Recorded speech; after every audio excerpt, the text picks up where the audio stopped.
Hey, this is G.H. Glade for Coaching ADD. I'm going to start by asking you to start with a really simple task. I want you to remember just 10 numbers, and I want you to remember them in sequence. You might want to just pause the video so you can take a good look at these numbers.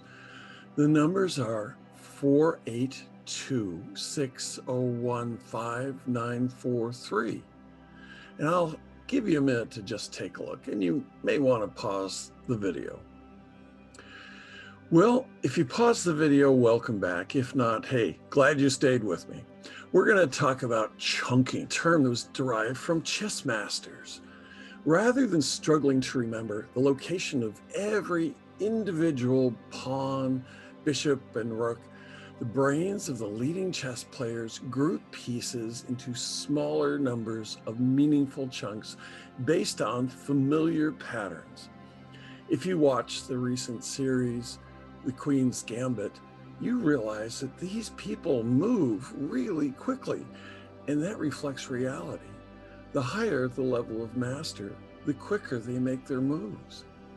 Chunking helps explain apparently miraculous but very domain-specific memory. Let's take the example of musicians playing really long pieces from memory. They do it by chunking pieces of like subtunes. NFL quarter uncanny in terms of their ability to sense when to throw, except when they get sacked, that is.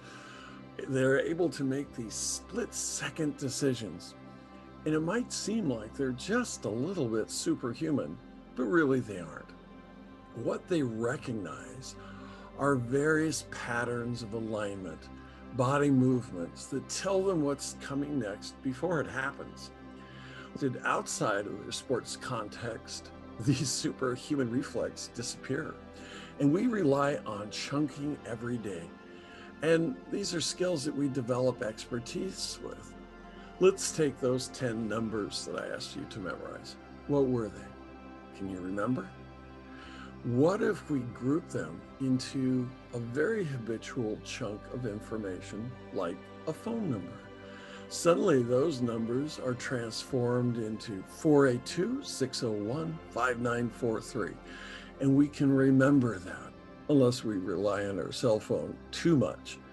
But if we want to remember a phone number, it's really pretty easy because we chunk the information.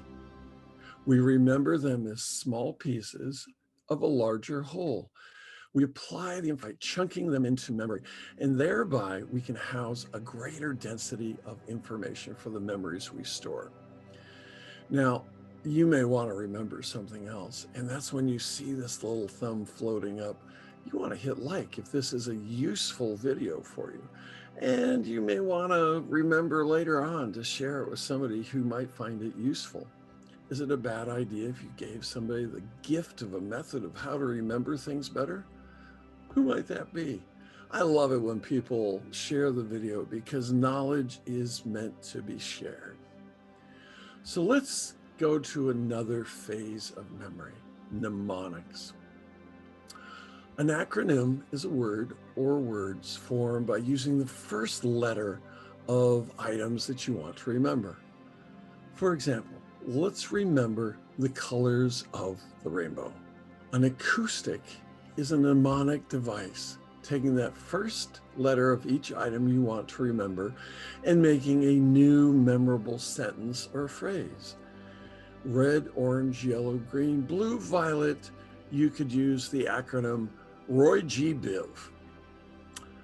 Rhymes are also another great mnemonic device. They use acoustics to encode information. The rhyming mnemonic you all might know, because we were all taught it as kids, is I before E except after C, and when sounding like A as in neighbor and way. Yeah, this is a pullback to our childhood, but that was a way our teachers got us to remember the rules of spelling, and they use this acoustic mnemonic device. Now, I mentioned that these all could be incorporated into the memory house. And what this does is it allows you to store greater and greater amounts of information.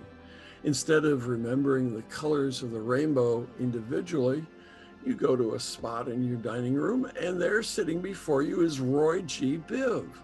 Yes, you've encoded all that information under one very small part that you can readily access. So this is another in the continuing series on memory. Stay tuned to see what's next. I'll be publishing every Monday, and I've got a couple more memory tricks up my sleeve. Until then, this is G.H. Glade for Coaching ADD.